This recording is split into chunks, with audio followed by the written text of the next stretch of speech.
Welcome to episode 2 of the Talkin' Pop podcast. I'm your host, Rob Furnish. With me, as always, is Brad Miller. What's up, guys? And Kelly Furnish. Welcome back, guys. Episode 2. Episode 2. Guys, it is trailer week on the Talkin' Pop podcast. I feel like this is going to be I want to make trailer week a thing, because I feel like there's going to be many episodes over the course of our time together on this show where it's like trailer week. So this is like the inaugural trailer week. Like I said last week, the maiden voyage of trailer week. We got blockbuster trailers. We got TV show trailers. We got Netflix trailers. We got video game trailers. We got trailers coming out our you-know-where, and we got Oscar bait. We got Oscar bait. I want to, so before we like do a deep dive into some of them, I want to like just throw this out there and just have like a quick discussion about this. The reveal of the trailer and the trailer itself has become just as big as the actual film. No, like The Matrix counted down to their trailer reveal. Well, and you'll also notice that a lot of the time there's a trailer for the trailer. Like there's like a mini, like we'll show you 2 seconds before we lead into the 30 seconds that we're going to show you. Yeah. So, it's a huge event. They count it down on Twitter. Matrix, which we're going to get into, so spoilers. Like they had a whole digital campaign going and website and all that stuff. So yeah, one picture at a time. Yeah. One picture at a time. One, like, how many movie posters do we need for one trailer? I'm like, just give us a trailer. Well, yeah, they had that like digital website where it was like you could go and see like individual frames, and there was like tens of thousands of combinations. And all right, let's stop wasting time. The Matrix Resurrections trailer drops last week. Let's talk about initial thoughts. I have mixed feelings on the trailer. I'll be honest with you guys. Like I'm very intrigued. I want to know more, but this day and age, I'm used to watching a trailer and having that like moment. Like perfect example, the Hello Peter at the end of the No Way Home trailer, or the vengeance at the in the Batman trailer, right? Like those moments. And I felt like this trailer like didn't really have that. However, I really want to know what's going on and what the story's going to be. Let's start with you, Kelly.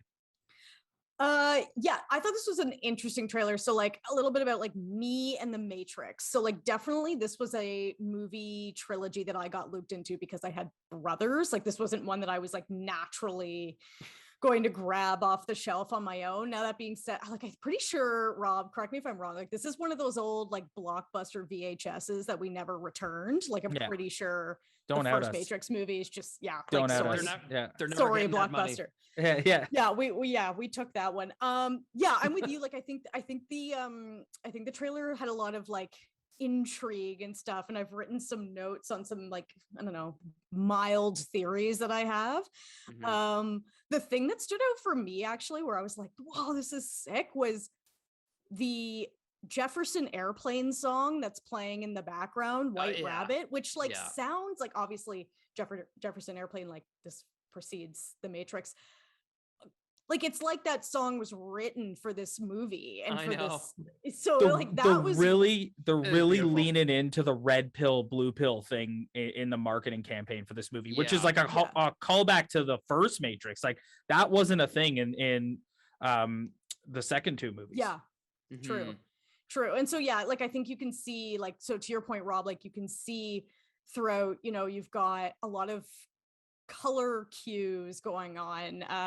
We'll talk a little bit about the cast of this movie because I think it's pretty amazing, but the one that like stood out to me is you've got the really like conspicuous Neil Patrick Harris with his blue glasses, and then on the wall in his office you've got these 2 butterflies framed, one's red, one's blue. He's obviously the guy doling out the blue pills to Thomas Anderson, Neo, and like, so you're kind of already getting a vibe for like where this movie's going to start out. Beautiful to look at that first shot. So yeah, like it got me excited. Brad, I'll let you chime in with your initial thoughts before we all start theorizing and getting into the details. No, listen, I'm right on there with you because you know what it was for me, and Rob, I don't know if this is where it's coming from for you, where you're like, you're intrigued, but I'm also, again, I don't know if it's just from past movies, like where you have like an original trilogy from years ago, or just an original kind of cult sci-fi movie from years ago. And then you fast forward 20 years and all of a sudden we're like, we're doing it again. We're going back. And you have that initial rush of like, yes. But then you kind of go like, and then that worry starts to come out that you're like, are they going to be able to like recapture that magic? Because that first film is one of the most creative films and original ideas in cinema history, period. Yeah. And so even at the time when they did the sequels, I always liked them. Blech. Hold on. I love The Matrix Reloaded. Well, They went off the rails a little bit with Revolutions, but I love The Matrix Reloaded. Me as well. But even the last one, I was like, by that point, I was already like, I was bought in. So I didn't hate the third one when I was a kid. I don't hate it now. But the thing I'm concerned with right now is, and this is literally me just like grasping at little things because I'm just worried that it's not going to live up. But initially, when I first saw the trailer, I really liked it, but I kept like being like, something's off. Something seems like a little off to me. And it was mostly visually for me. I was kind of like, there was a grittiness, like an actual like physical grittiness to like how they shot those movies before. And it looks so clean now. And I don't know if they've done that on purpose. It is 100% possible that they did, but it made me kind of go down the rabbit hole, pun not intended. But the thing for me was, I was like, well, is it the same everybody? Like, is it the same team that did the original ones? And it isn't. It's first of all, it's Lana Wachowski. It's not both the Wachowski sisters, right? And then on top of it, the cinematographer, this I thought was super interesting. And it's also ironic because this is our second episode. The cinematographer is not the same. And he went on to do Shang-Chi. Okay. Wow. Right? So wow. Okay. Like, interesting. Ironic. Right. Yeah. So that's just my initial thing. Other than that, and like I said, I'm just grasping a little bit. But I mean, come on. I'm like, oh my God. Like I'm pretty stoked. So let's start speculating. Like there's certain character reveals in here, and you're trying to figure out like who this person is. We've got Trinity, and like she and Neo are back in the Matrix after at the end of Revolutions. Neo like gets hauled away by the machines after like brokering a deal between the Oracle and the Architect. And you want to hear my speculation right off the bat? I think Jonathan Groff's character is like a younger version of the Architect, because we're seeing sort of like a younger version of Morpheus. Yeah. But I when I see Jonathan Groff, that's kind of where my head goes. And poor Jonathan Groff, man, like I'll never be able to look at that guy ever again without hearing, I know him. That can't be. Da, da, da, da, da. Da, da, da, da, da, da. Like I'll never be able to look at him ever again without hearing that. He's an amazing actor. He's an amazing. Oh, and shout out Kristoff from Frozen. And Glee would be also my generation as well. Like I watched it all through uni. Brilliant actor. Yeah. And Mindhunter.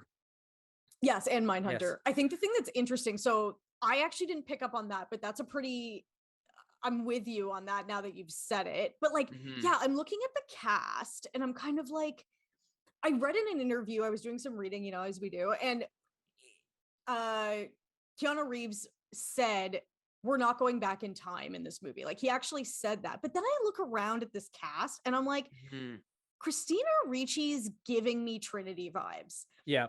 And Priyanka Chopra, while I think a different character, is giving me Oracle vibes a little bit. You know what I mean? So I'm like, I don't know if this is like an alternate, I don't know. Like I'm trying to figure out how it all fits, but they're definitely giving me, like, if you look at the character poster of Christina Ricci, like even the way that they've styled her with her hair back, and I'm like, she looks like Trinity. Like, so either it's you know, like just the style of the Matrix, but to me, I don't know. I see a lot of there's also, similarities. if you look at IMDb too, there's like some returning characters too. It's not just Keanu Reeves and Carrie Ann Moss. You Like got they have Jada Pinkett. Pinkett here as Niobe. They have Lambert Wilson as the Merovingian.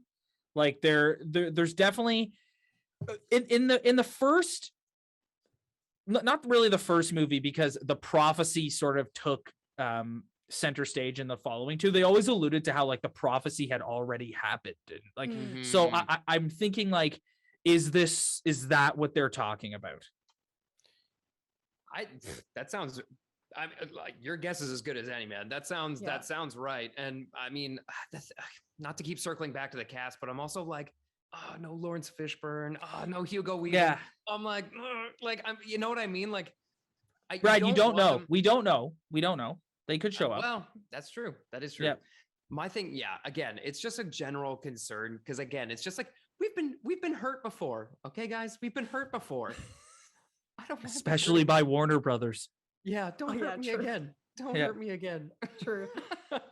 But I'm stoked. I mean, Keanu just looks like a badass again in this. Like, this is the guy's back, man. And come on, he looks great. Could we not have changed his look a little bit from John Wick? Like, I understand he probably can't cut the long hair, but could we not have shaved like, just so like he looks exactly the same as he does in the John Wick movies. Like, could we not have changed his look just a little bit? But this is new Keanu.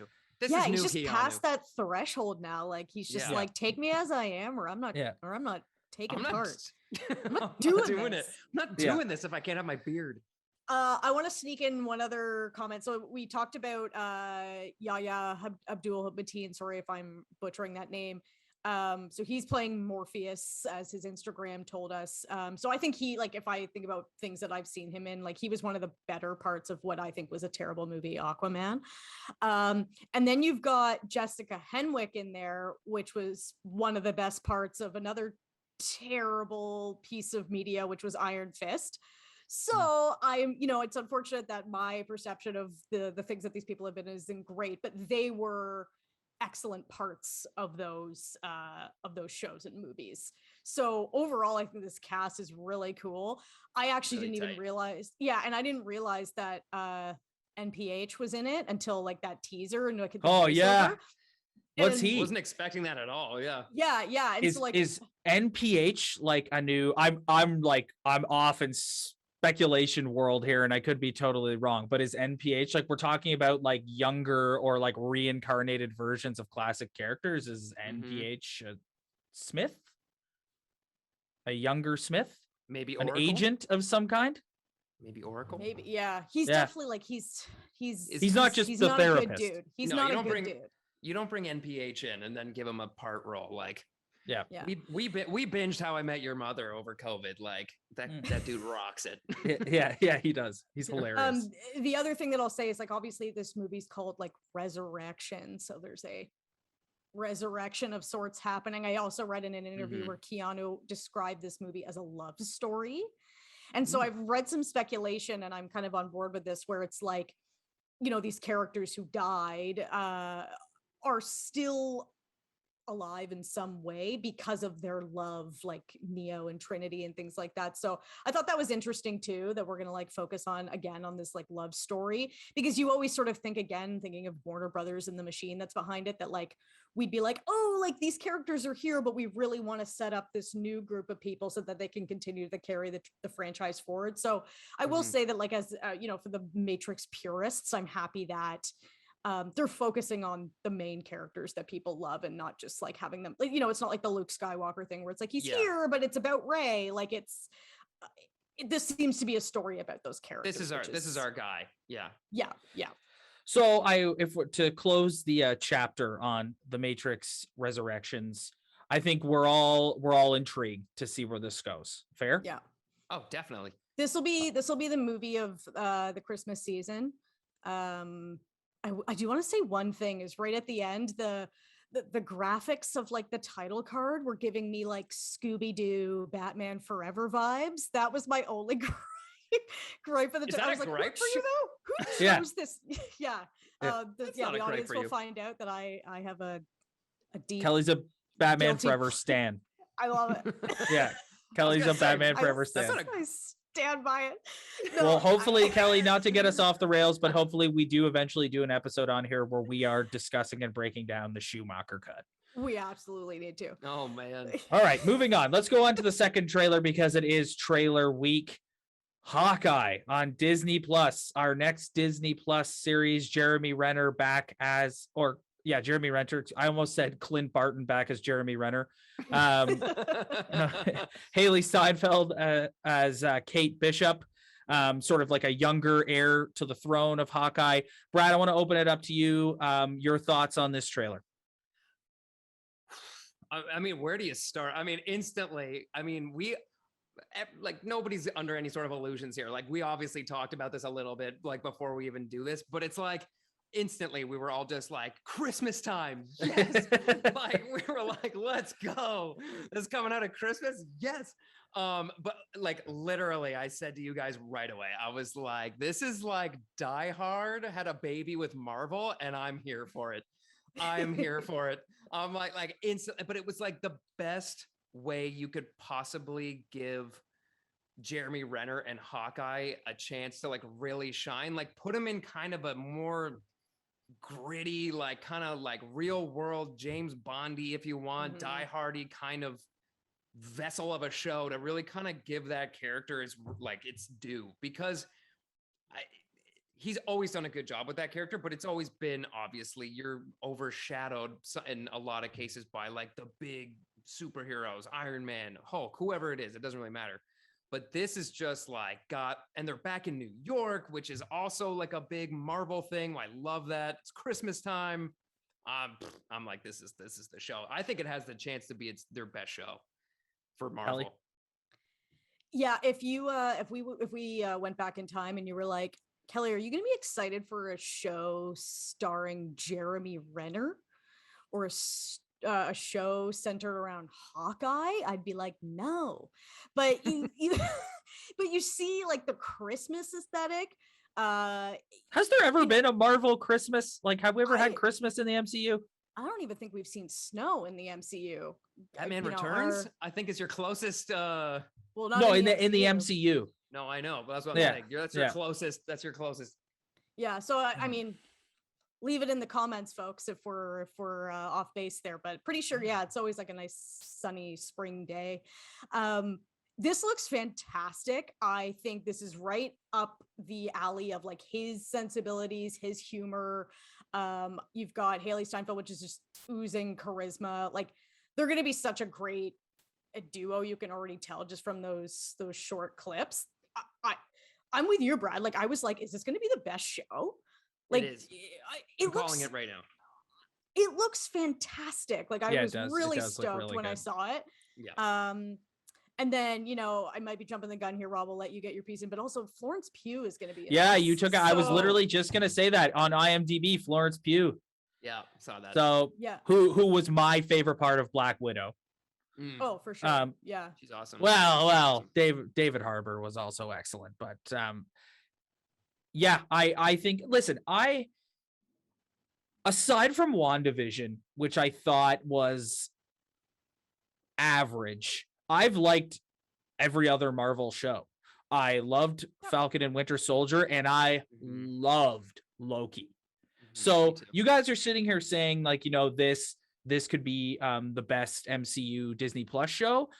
To me, you got to top Loki, and Loki basically revealed the big bad for Phase 4. That's true. At the end of the show. So that's a huge reveal that you're going to have to like overcome. So I think it's going to be great, but like Loki was fantastic.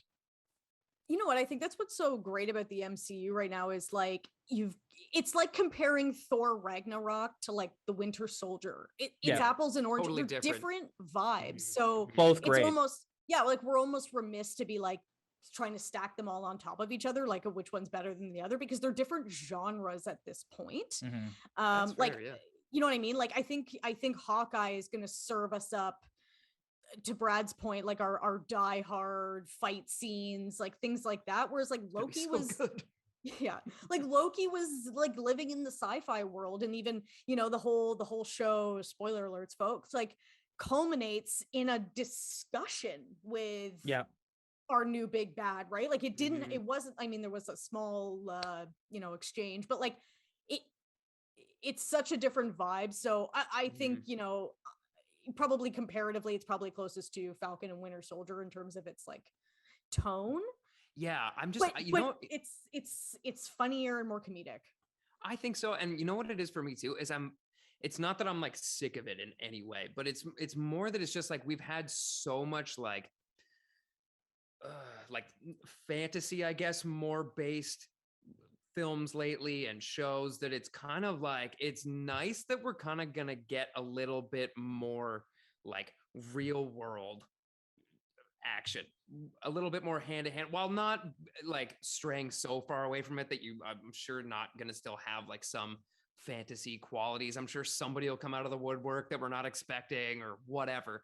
But the thing is, I like that it's like set in New York. It's like, that's Marvel, that's comics. I love that. That's where all of them kind of got their start, literally and figuratively. And I'm just like, let's go. I love that there's going to be like a hand-to-hand real world quality to it. You're looking forward to no time variance authority in this right show, is and what I you're love saying. that. And hey, I love that. But it's just kind of like, it's nice, exactly to Kelly's point, to then kind of go like flip it on the other side and kind of be like, well, we've done that, now let's give them a little bit of this. And it's like, way to go, Marvel and Disney. So any remaining thoughts on Hawkeye before we move on? The only other thing I wanted to point out was I did not see, and you know, I admittedly haven't looked at the IMDb. Did not see Linda Cardellini in, like, you know, they've got the little family dinner happening. So I'm wondering if there's going to be some marital issues as a result of the snap, or him being Ronin, or like whatever. Like, so I just thought that was interesting. You know, I think him being Ronin. Yes. Yeah. So something to, you know, like, it's like, it looked like he was like taking the kids to New York, in the big city, to see another element we should point out, Rogers the musical. Yes. How did we almost forget Rogers the musical? I flipped out when I saw that. Yeah. Yeah, like that's so fun. I love Vera Farmiga looks to be playing Haley Steinfeld's mom. Yes. Yeah. So which is like a pretty notable casting choice. Yeah. It's also, literally, you took the last words out, or the words out of my mouth. The last point I was going to make was that she was in it. And I'm like, she's in everything. And I mean this in like the nice, like, I mean that in the best way. She's awesome. And whenever I see her in something now, I'm like, it's going to be good. This is going to be good. Yeah. She's just such like a grounding actress and a presence on any film that I'm like, here we go. Yep, we're good. Okay, moving on to our third and final deep dive trailer. Don't Look Up, a Netflix movie. I'm going to read the premise of this movie on IMDb, and then I'm going to just shout out the cast to you guys, because this cast is jaw-dropping, okay? So the premise: the story of two low-level astronomers who must go on a giant media tour to warn mankind of an approaching comet that will destroy planet Earth. This cast: Leonardo DiCaprio, Timothy Chalamet, Jennifer Lawrence, Jonah Hill, Kate Blanchett, Meryl Streep, Ron Perlman, Matthew Perry, Ariana Grande, Mark Reliance, Hamish Patel, Tyler Perry, Kid Cudi. And that's not even the whole cast. Like, I know. This goes to show you, we'll talk about the actual trailer in a minute. Netflix. Yeah. Netflix is the tour de force of studios this day and age. Yep. It's it's pretty astounding. Like a premise that maybe I initially wouldn't be drawn to on its own, obviously gets elevated with a cast like that. And then Leo brings us all out to the theater. Again, me and my nerd research. I read that it took him like months to sign on to this movie. Going back and forth with, oh my gosh, what's the director's name, guys? Help me out with the director's name. Adam McKay. Adam McKay, right, thank yeah. you. Yeah, him going back and forth with Adam McKay for months on this script, which, you know, would maybe give someone pause, but to me, I'm like, no, like Leo knows what he's doing at this point. So if he's helping kind of like shepherd it in a direction, I'm bought in. Oh yeah. No, I mean, first of all, as soon as I saw that Leo was linking back up with Jonah Hill, like in Yes. Wolf of Wall Street, oh my god, I was who steals the trailer? oh, instantly. Like the part in the trailer where he's like, "Oh my god, so boring!" Like just steals the trailer. Yeah. He's like, "Your breathing is freaking me out." yeah. No, it's unbelievable. But I'm also just like, I mean, like we always kind of knew Leo was funny. He had his like different moments, but after he just did Once Upon a Time in Hollywood, and he had that scene where he was in his trailer and he was so mad at himself for drinking again. And then you see that first little bit of him in the bathroom and he's doing like that deep, deep breathing. I like instantly just started laughing because it just kind of reminded me of that a little bit. But as you roll through the trailer, holy crap, the cast is insane. Yeah. I'm pretty sure everybody in that cast of like real note has either been up for an Oscar, won an Oscar, been in multiple Oscar-winning movies. Like it is a absolutely or won a Grammy.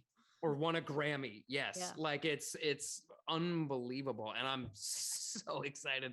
And it's just like such kind of a random seemingly movie that I wouldn't have expected this kind of a giant cast to be a part of. But I think there's also clearly a deeper message going on here because I think they made reference to the fact that it's like they can't get the word out about this comet gonna hit the Earth because of the news cycle is just too fast and things get blown over, and it's them trying to get the news out that there's a meteor heading for Earth.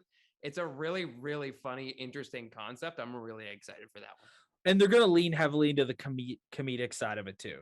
Like that's what I took away from it as well. Like this, you're going to laugh a whole lot in this movie. Like it's listed as comedy, drama, and sci-fi on IMDb. So it must be, Kelly, to your point earlier, it must be one hell of a script to get all these heavy hitters to sign on.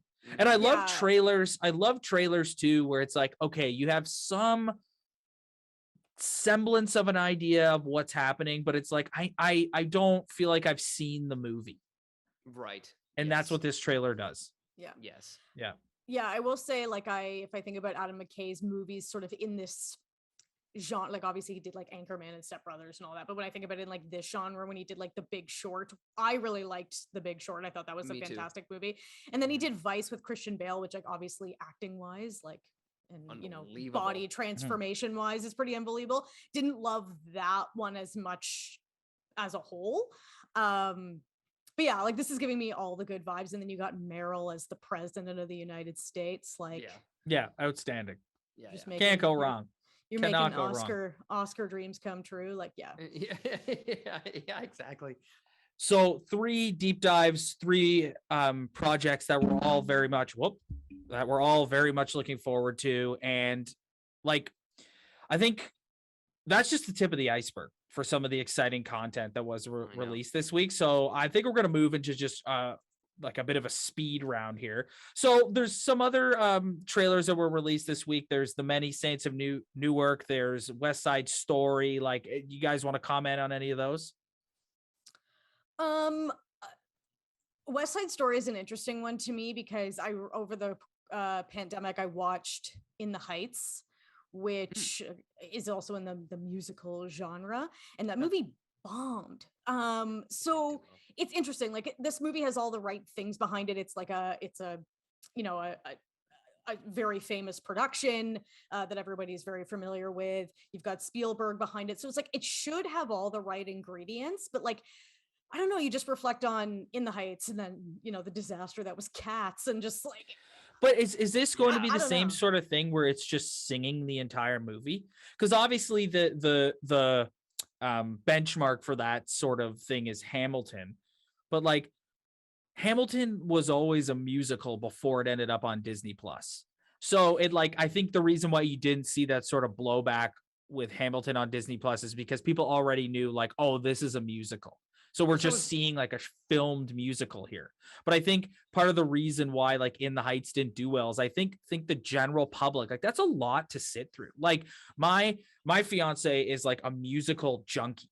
Right. So I went with her to see Hamilton when we were in Chicago, and she's just like stoked out of her mind. And it's just like an unbelievable display of like talent. But like I felt like I got speed bagged at the end of that thing. Like it's just like song. And so it's really hard to keep up with the premise of the story, especially in that sort of like rap style. So is like, to bring this full circle, is West Side Story, like, are they going to be singing the entire time?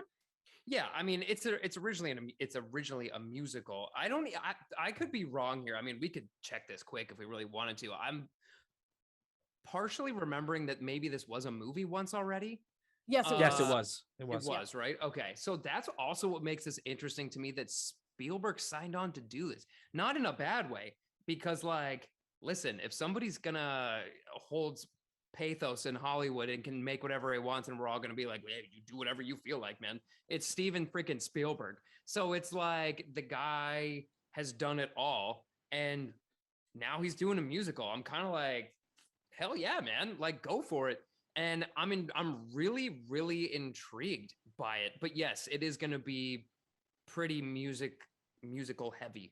I'm okay with that. Just give me a break. Like give me a few minutes of dialogue. But that's old Hollywood, right? Like old Hollywood was really based around like a lot of musicals. That's why you're seeing kind of, well, not why, but you're seeing a big resurgence. I think La La Land really kind of got the ball rolling with that one, where it wasn't really like a full musical, but it was kind of, again, like a throwback kind of, musical. We want like that song and dance numbers. We're not going to go so hard in the paint. Whereas, some traditional Broadway musicals are now being brought onto the silver screen. And I absolutely love going to Broadway. I love checking out a musical. Again, me and my significant other, we love going and checking it out. It's been heartbreaking that they've been closed over the entirety of the pandemic. They just reopened. But the thing for me with this is, sometimes I do find that musicals don't always translate onto the silver screen. Whereas when you see it as live theater, I don't care if you like them or not. You're not going to sit there and be like, this is terrible. You're going to be like, these are some of the most talented people I've ever seen in my life. And I'm, like I said, I'm not a huge musical on the big screen fan necessarily. But that being said, there are some that I really like. And Spielberg's putting his hat in the ring with this one. It's got a chance. It's got a chance to be really good. Brad, talk to me about the Many States of Newark. I don't know if I have enough words. I don't know if I have enough words for this one, because all the trailers are blowing me away. Like blowing me away. We were obsessed with that show. My family, like we watched it on repeat so many times because it's just brilliant. I mean, first of all, just shout out to I don't know his name off the top of my head. I probably should, but James Gandolfini's son. He's like Michael. He's like a carbon copy of him. So you're watching it and he's playing his father. And I mean, that must have been an emotional, roller coaster ride for him at times. Everything from top to bottom. I mean, again, points on what we were making about with the Matrix movie, where it was kind of like, do they have everybody back? Do they have, like, this is the director. These are the guys that made the show. They're making the movie. And so I'm kind of like, you can tell it's there. You can tell that the grittiness, the dialogue, even the cast that they've now brought in that are, you're up against it when you've got Ray Liotta and John Bernthal, like just like right in their lane. I want to make a proclamation right now to the two of you and to everyone who's going to listen to and watch this. Mm-hmm. I don't care who's directing. I don't care who else is in it. I don't care what it's about. I don't care about any of that. If you say the two words Johnny Bernthal to me, let's go. Put it on. I want to watch it. Friggin' Punisher, buddy. Oh my God. That guy is a bad man. He's a Great badass. actor. I Yeah. absolutely love him. Him and I don't know, Kelly. Maybe you didn't see Fury. Maybe you did. I think Rob did. Did you see Fury? Yes. I don't remember if I did. That was the tank one with Brad Pitt. And Oh yeah, I John remember it. Bernthal. I don't think I ever caught it. Oh my God, watch it. Because Okay. again, if you love John Bernthal, it's worth it just to watch it. But I mean, like, again, not to go off topic here, but that's a great movie as well. But he is good in literally everything. He's literally good in everything. And again, like the cast top to bottom looks so good. The movie looks so tight. That trailer, that last one that they put out. Oh yeah. I can't even tell you how many times I've watched it. It's just like, again, you love that Goodfellas crime drama, crime family, got like the organized crime kind of a movie, but you already have this backstory of The Sopranos as one of the all-time, if not possibly the greatest show of all time. And now you're getting a movie to kind of follow it up and give you like even more juice. I'm like, oh baby, like let's go. Well, I think we'll also be talking about John Bernthal again in the near future because he's in King Richard. Yes. Oh yeah. Yeah. Yes. Yeah. Yes. Yeah. Dude, he's an unbelievable actor. Yeah. An unbelievable actor. I was just going to challenge our listeners again to sound off in the comments. I can't think of another instance in which we have a show, a very successful, iconic show, and then you have a movie following, but that's a prequel. Mhm. Like that's an interesting thing that I don't know if we've seen. So that's, that makes this unique. Again, sound off in the comments if I'm forgetting something, but that stood out to me. I was like, I don't think, we've seen like the movie version of the show afterwards, but the prequel element makes it unique. And then obviously his son paying homage is lovely. Yeah. Especially as a movie. That's a great call. I know the only thing that, just to maybe get the ball rolling for the comments below, but the only thing I can think of that comes close, I guess, would be Better Call Saul as a show. Oh yeah. But that's a show. Like you're right, Kelly. I don't know that I've ever seen a movie that was also a prequel. That's a fascinating point. I don't know. Yep. Some research, listeners. Mm-hmm. So before we get out of here this week, I just want to take a few minutes to just geek out with you guys, since it is trailer week and these are trailers. At a Sony event last week, they debuted 3 new video game trailers. The video game trailer has become a phenomenon in the last couple of years because they're very, very cinematic. Mm-hmm. And like movie trailers, they're all based around reveals. Like you had the Spider-Man 2 trailer, which if for any of my fellow video game nerds watching this, Spider-Man 1 and Spider-Man Miles Morales on the PlayStation are both outstanding video games. You had that one, which reveals which is narrated by Craven, but has the Venom reveal at the end and has Peter and Miles standing there as Venom's like in the alley and reveals himself, which is amazing. Great moment. Then you have Wolverine, which is like, it kind of starts and you like don't know what it is. It's like, is this like a Red Dead Redemption type game? Like what is this? Is this like a zombie type game, whatever? And then you just see the claw come out of his hand and you're like, oh my God, they're doing a Wolverine game. Yeah. And then the trailer for the Knights of the Old Republic remake, which is one of the most beloved Star Wars games of all time. And I'll never get over one thing that Star Wars always has is that iconic score and all the different versions of it. And like the whole trailer is like, we've never fought a Sith like this before. And then the red saber comes out and then that score comes out of the background and you're like, oh my God, take my money. That's it's say lightsabers, but the score, but it's true. The score transcends generations of families and friends and all these, like, because you hear it and you can't get that. You can't not get that like feeling.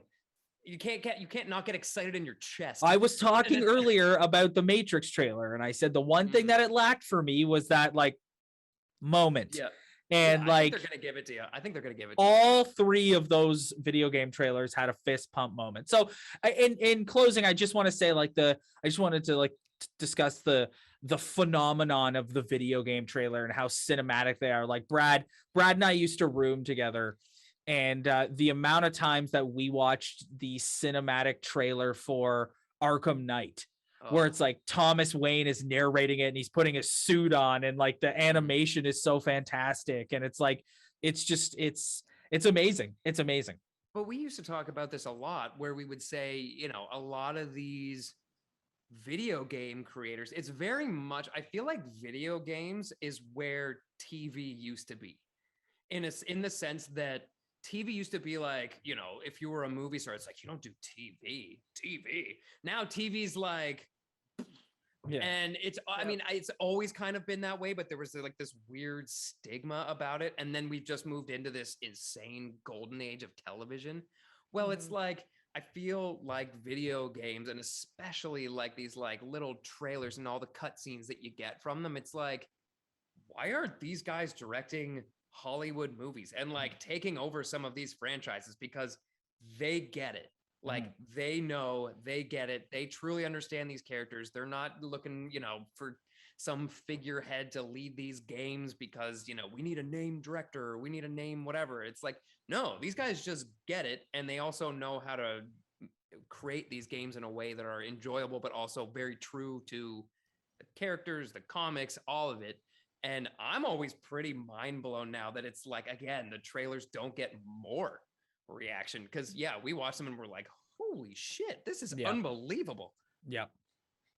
I mean, I'll keep it real with the listeners. Like, am I the world's biggest gamer? Like, no. If you want to fire up Mario Party, like, let's go. Or let's go. or I'll rip your spine out in Mortal Kombat any day. But Rob can attest. You know, I spent many hours in my childhood, and I still do today with my fiance, watching a good cutscene. So I'm well versed into what's going on in these games. And I think to your point about like the trailers and how this has become so cinematic, I think what's interesting for me is watching how the games are taking so many cues from the movies. Like even you saw in Spider-Man, now he's got the claws coming out of his suit. Like that's, you know, that's a Tom Holland add in. But then you also see it going the reverse way. Rob, I don't want to get you too excited to mention the movie that you're more excited about than possibly anything. But like, if you watch that trailer for the Batman, that has Arkham vibes where it's big time, right?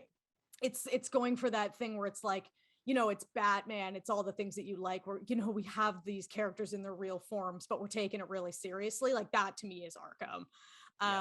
So that's what, you know, like when you watch these trailers, like it's amazing just, you know, that you can jump out of watching a movie and jump back into the world and play it for yourself. So these trailers were, you know, while I'm probably going to be a spectator to most of these games, they look awesome. And I can't think of a better way to end this week's episode, to end our very first inaugural maiden voyage of Trailer Week on the Talkin' Pop podcast. Thanks, everybody, for checking us out. If you like what you saw, hit that like and subscribe button below and head on over to our Instagram at Talkin' Pop. We'll see you again next time. See you guys.